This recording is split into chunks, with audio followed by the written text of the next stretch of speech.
আজকে বানাচ্ছি ভেন্ডি। ভেন্ডি বানানোর জন্য নিয়ে নিচ্ছি ভেন্ডি, জল দিয়ে ভালো করে ধুয়ে নিচ্ছি। এখন ভেন্ডিগুলো কেটে নিচ্ছি।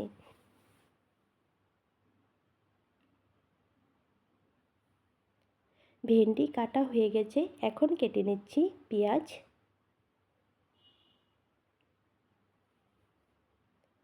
পেঁয়াজ কাটা হয়ে গেছে, কড়াইতে দিচ্ছি সরষের তেল।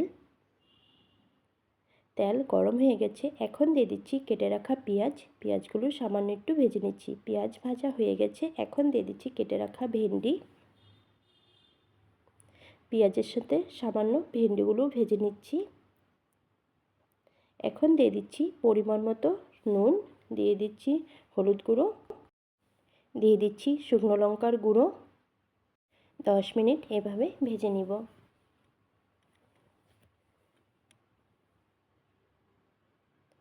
ভেন্ডি হয়ে গেছে, নামিয়ে নিচ্ছি।